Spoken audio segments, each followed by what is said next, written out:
Thank you so much for being with us, Dr. Ali Fathollah-Nejad. You are a German-Iranian political scientist, author. You founded the Center for Middle East and Global Order. It's a think tank that focuses on Iran. You teach Middle East politics, international security, and you have written dozens of books, articles, reports, papers on Iran. Thank you so much for being with us. Thanks for having me. I want to dive right in by asking you, how do we know anything at all about what's going on in Iran right now? I mean, the government shut down the internet almost completely since January, since the massacres happened. It's been shut down now for the past 5 months. So where are experts and scholars like yourself getting your information? Is there any way at all of staying in touch with sources in the country? Yeah, it's getting extremely difficult because of this internet blackdown that has been imposed first during the protests, and which was also accompanied by a blackout of the mobile services and landline services during the protests and during the huge massacre that followed. And then we had just, I don't know, maybe just a very brief period of time before the war started, after which the Iranian government also did impose a near total internet blackout. But in between, there are ways to, for people to connect. Like what? Either they have some internet, but there's also Starlink. There are also other possibilities. I'm not an expert on those issues, but how do you, like when you contact your sources on the ground, how do you do it?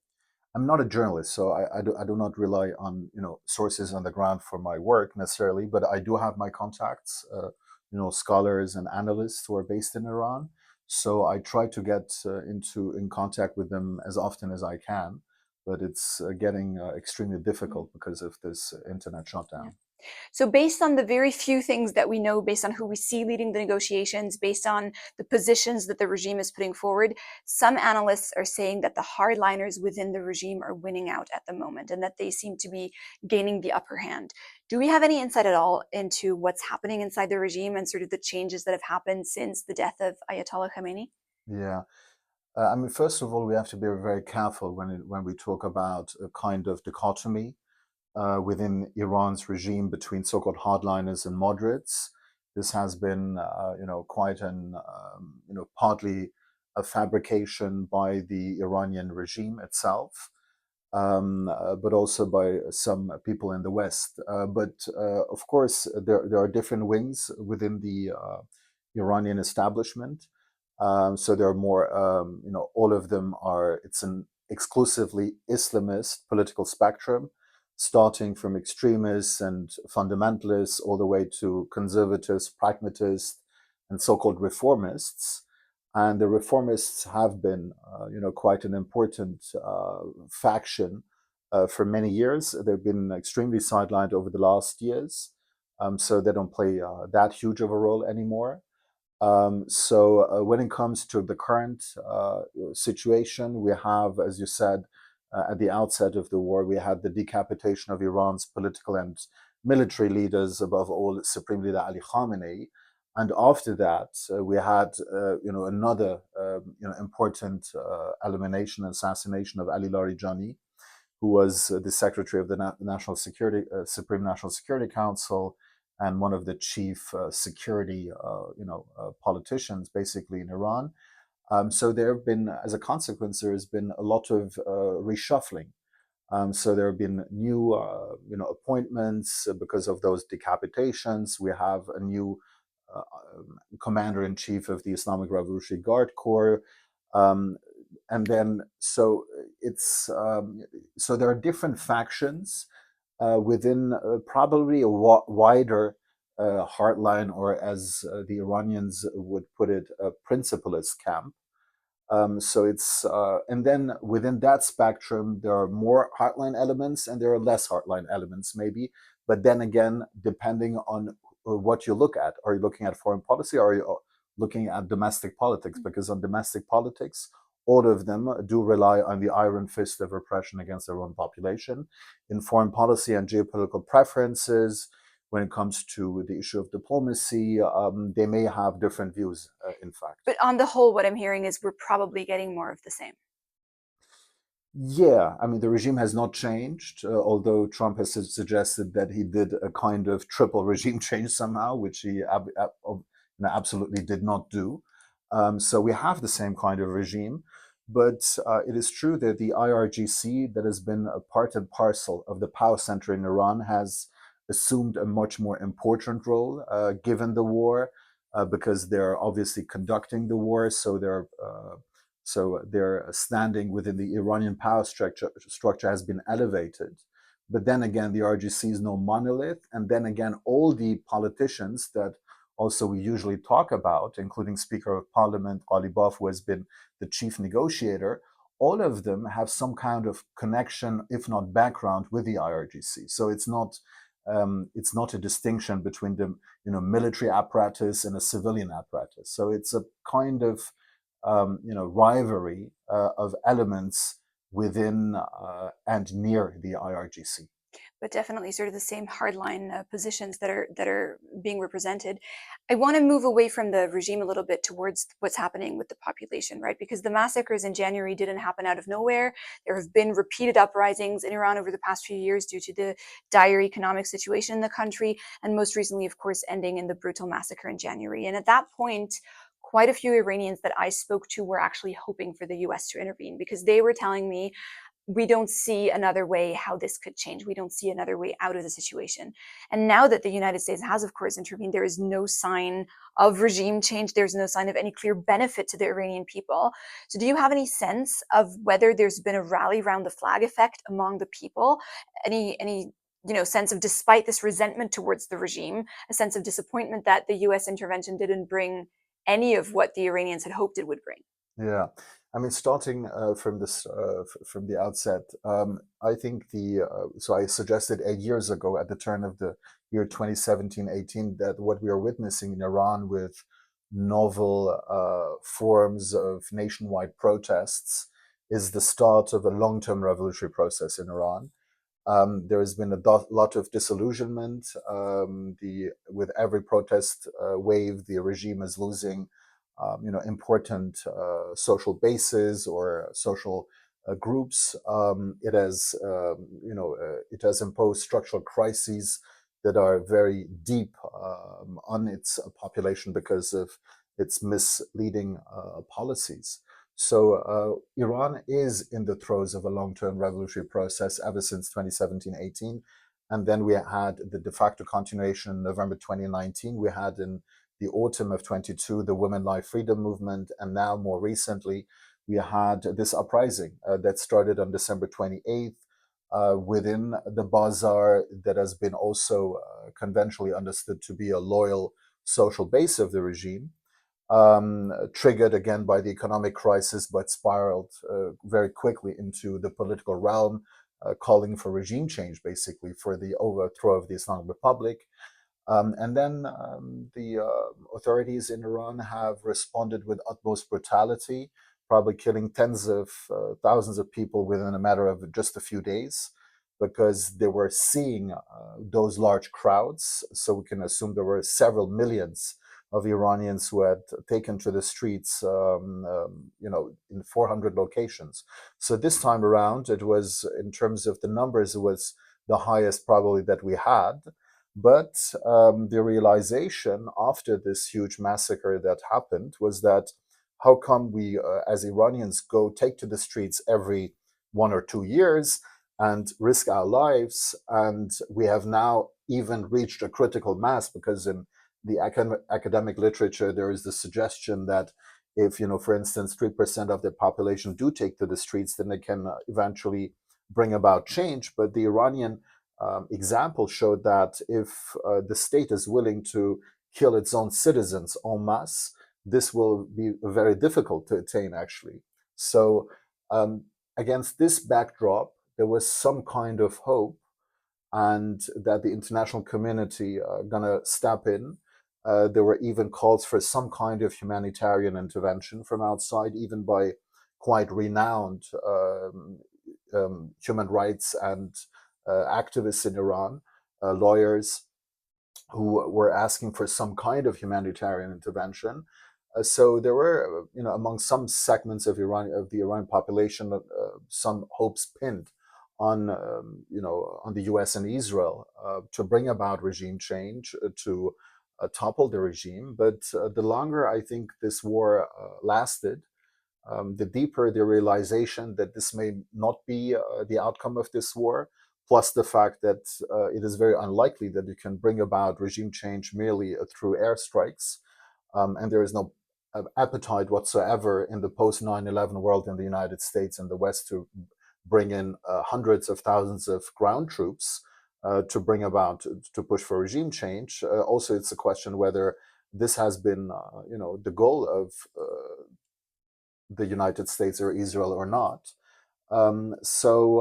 Yes, I mean probably, but to gauge, to assess how weakened the regime is, I think it's too early to tell. We have to wait and see. It is also difficult to tell during the fog of war, what is really also happening in terms of not only uh, in terms of society, but also in terms of regime strength, and possible, rifts and disagreements and conflicts and so forth. Yeah. But do you think, I mean, has there been, do you have any sense of whether there's been a rally around the flag effect in the population now of people who may have opposed the regime prior to the attacks, but now seeing this enemy from abroad? This is how the regime is really selling it, right? That the United States and Israel have always been the enemies of Iran. Seeing this attack by this enemy now, that might have been a way for the regime to garner support. Well, I mean, they've been trying to do that, but I would doubt that this is going to be something realistic, given the wide gulf that has been established between state and society in Iran. Over the last few years, I've always argued that this gulf is irreversible. I still believe it is. It's. I don't think that people who are opposed to the regime all of a sudden will, rally around the flag of the Islamic Republic. But here we have to distinguish between this kind of Islamic Republic nationalism and the feeling of patriotism. So there are, Iranians who do oppose the war, because of various reasons, because they do not, for instance, see that this is going to lead to regime change or this is going to improve their situation. But there are also other Iranians who still have some, a glimmer of hope that something good going to come out of it, or the regime going to be markedly, significantly weakened. You said that, sorry, you were, No, no, no. Go um, ahead. you said that Iran, in your view, is going through a long-term revolutionary process. How do you see that playing out? Because, like you said, the uprising in January was squashed so brutally, and clearly the regime is willing to go to any lengths. So, do you see any kind of positive outcome? Do you see more uprisings happen that will lead to a more positive outcome than the ones in January did? It's extremely difficult to predict. I mean, I would not. I think another uprising is realistic if you take into account the deepening socioeconomic crisis of the Iranian population. Now we have reached the threshold of 70% inflation, only officially speaking. That is the unofficial, inflation figure is much higher. Plus the fact that for lower income households, the inflationary pressure is much higher, given their basket of consumption, given higher food prices, for instance. So the economic pressure has gotten immense. Plus, there have been during the war, Iran has lost 2 million jobs out of a workforce of 25 million, so which is a huge, proportion of it. Um, and then the state doesn't have any kind of policy answers to the economic crisis in terms of the redistribution of wealth, in terms of new policies that are, more inclusive kind of economy that not only privileges the few insiders basically of the regime. So on that front, so I think, and this is also I think what the regime fears, that they're going to be a resumption of street protests. We have there is some still security presence on the streets of Iran. By the way, with the help of foreign militias from neighboring countries. So another uprising may happen, but again, this also may end in a bloodbath. So I think in terms of the future and the trajectory of this long-term revolutionary process, we have to take into account, given what has happened in January with the huge massacre, the role of the international community, the role of pressure being applied to the Islamic Republic diplomatically, politically, and economically. I think that this is somehow indispensable to help bring about a change in the balance of forces between state and society. How do you And suggest we do that, though? How do you suggest the international community do that? Because it's, that's a very, it sounds very nice in theory to help bring about, a growing together of state and society, but military intervention didn't work. We saw that. What would you suggest the international community do? this is what I said. This is why I said political, diplomatic, and economic pressure. So I think on all those three fronts, we have still some room to elevate the pressure on the power elite in Iran. So sanctions, targeted ones, are extremely important. We still have a lot to do, even in European countries, where We see this. I Iran's mean, oligarchy yeah. is still very much present. Yeah, similarly to Russia, you have these figures close to the regime who are posting pictures in Monaco from private jets, private planes Yeah, in Europe, and so that's, in your opinion, one of the places we could target. no, absolutely. I mean, the same way the Russian oligarchy was sanctioned, we must do the same with the Iranian oligarchy that has been involved in Europe and tried to, basically, do everything with the stolen money that they got from Iran. In terms of diplomatic and political pressure, I think we really have to think whether a state that commits such a high level of violence against its own population, according to Time magazine, relying on sources from Iran's health ministry, we have to reckon with the number of above 30,000 within just 2 days. And according to Time magazine, relying on economic or on data sets, they only found one historical incidence in which such a huge level of violence was perpetrated in such a short time, which has been during the Second World War. The Nazis perpetrated this near Kiev against the Jewish population. So we really have to think that we should not normalize, this kind of behavior. And also, the Iranian example raises a lot of question beyond the Iranian case, also in terms of international law, in terms of a kind of responsibility to protect. But then again, we have the real world of geopolitics, where great powers do not really care about the situation of human rights or democracy in Iran. So they're looking only after their own interest. And so hence we saw this kind of separation between the hopes pinned maybe on some kind of foreign intervention by some segments of the Iranian population and the geopolitical aspirations of Israel and the United States. So this is the foreign dimension. But there is also an internal dimension, which is probably more important. And again, when it comes to the balance of power between state and society, I think the huge challenge that the Iranian society still faces is in terms of organization. And organization is something very extremely difficult in the Iranian authoritarian context, with a regime that comes from a revolution itself, that has a huge widespread network of basically intelligence people who are very, who have penetrated also organizations of civil society. But then again, I think despite all those difficulties, a kind of organization between, an umbrella organization, bringing together all the very important components of Iranian civil society, the labor movement, the women's movement, the student movement, and now also the Gen Z, so the youth, and different professional groups. So all of them have to come together in a kind of organization, agree on a political and economic vision for an Iran beyond the Islamic Republic, and thereby reflect the kind of push that we've seen from many Iranians on the streets. So this is going to be still, I fear, a huge challenge.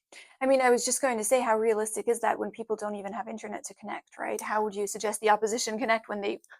That's probably one of the main reasons why the Iranian authorities have shut down the internet, precisely to avoid people from organizing during the war, because one of the long-standing threat perceptions and the most important threat perception from the Iranian power elite has been this kind of dual threat of foreign aggression and an internal upheaval, where the security forces would be overstretched. So yes, so they're really, trying to keep the iron fist on the Iranian population. I want to take another look at the foreign aspect. So Iran now controls a significant part of the Strait of Hormuz. In fact, just yesterday, their Revolutionary Guard Corps, I believe, published a new map highlighting sort of the section now under its control. We see that U.S. public opinion seems to be turning against this intervention. We see the oil price spiking. We see the United States paying an economic price. And we also see in the region the Gulf states' image of security, stability that they have worked for carefully built over decades. That's also crumbling. So looking at all these aspects, is Iran winning this war? Well, things are developing very fast. It's clear that the Iranians have put a lot of pressure on the opposing side through the kind of control of the Strait of Hormuz or the blockade. So this initially seemed to be a very successful strategy that the Iranian state has employed, that the Islamic Republic has employed. Now, and more recently, we've seen a kind of US response to that with the naval blockade of Iranian ports, which is also, which turned out to be quite costly for the Iranian side. We don't have to forget that that Iran exports 80% of its oil through the Strait of Hormuz, and that despite the diversification of the Iranian economy, oil exports are still the principal revenue of the state in terms of hard currencies. And also a large portion, if not half, of those oil exports go directly to the armed forces. So this is something that the regime in Iran cannot live for that long. So it can not just stop exporting oil because of this U.S. naval blockade. So because of this, the pressure that both sides were able to impose on each other with their respective blockades, we may have reached a point in which there are more and more elements in Tehran and Washington, arguing that the costs for them are too high. So it's kind of diplomatic arrangement should be envisaged in terms of reopening the Strait of Hormuz, which is, by the way, a demand that is also shared by the Iranians now, by the Islamic Republic, because of their lost oil revenues.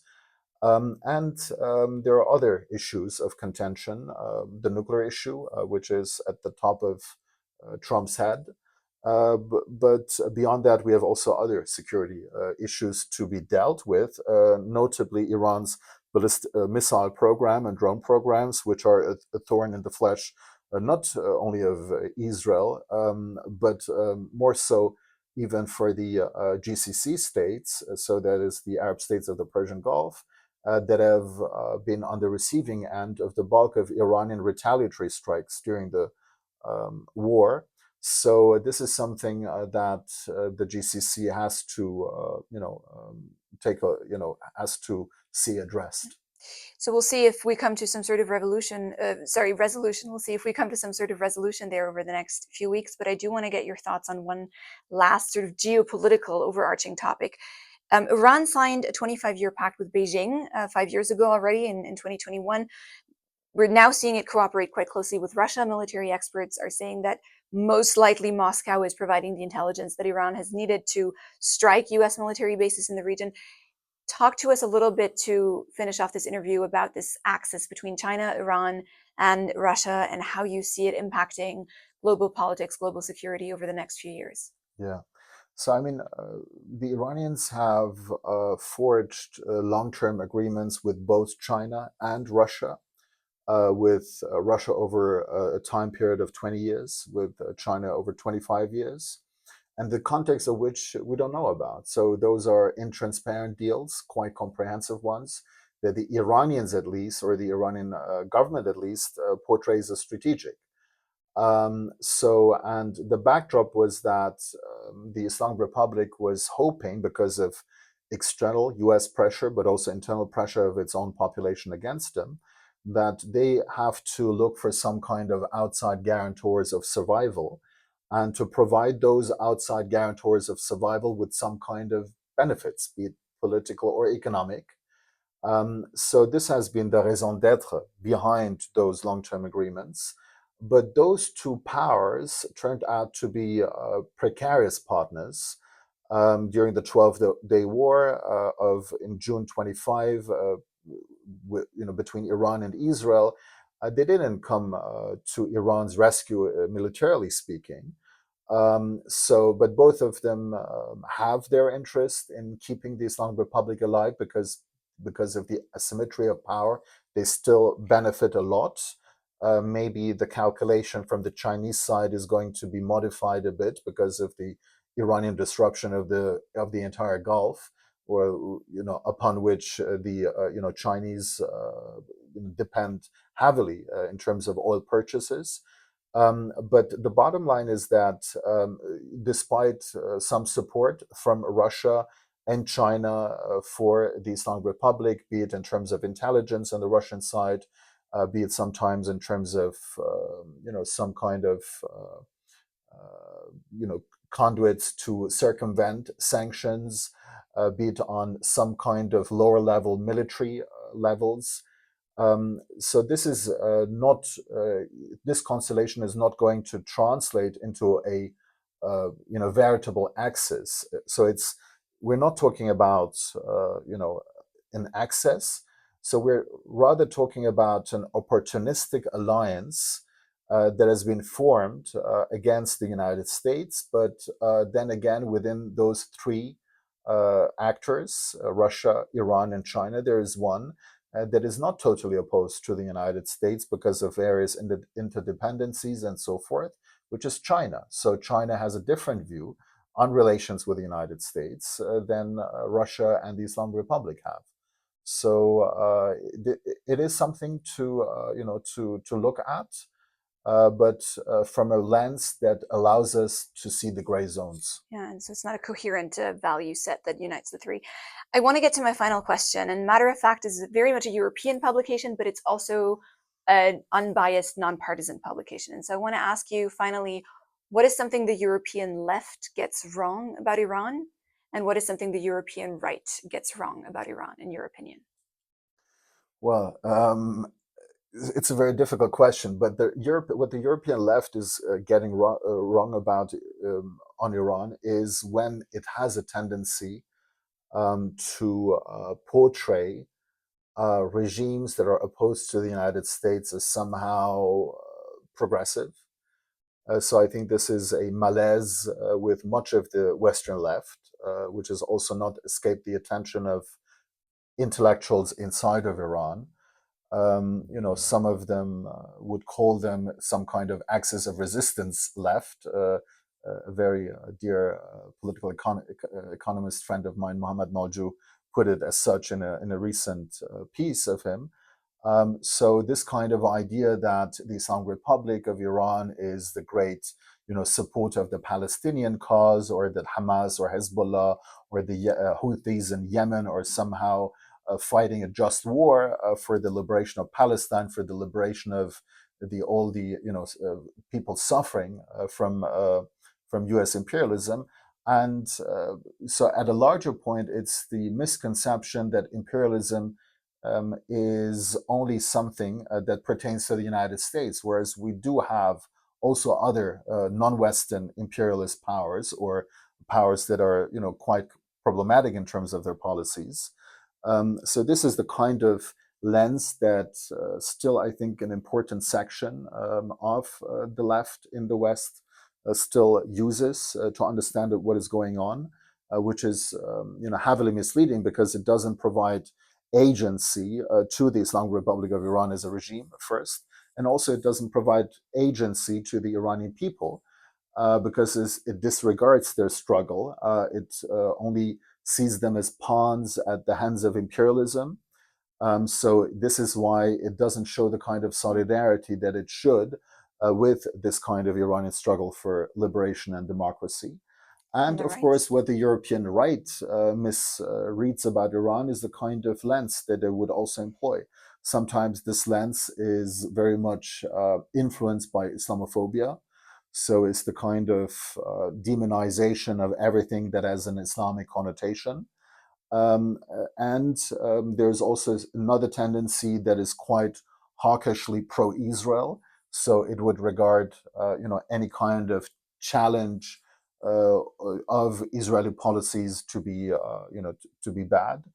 And sometimes, of course, there is, some racism there. So I think, yeah, I mean, there are a lot of, points that one could criticize from both sides. Ali, thank you so much. It's been such a pleasure talking to you. Thank you.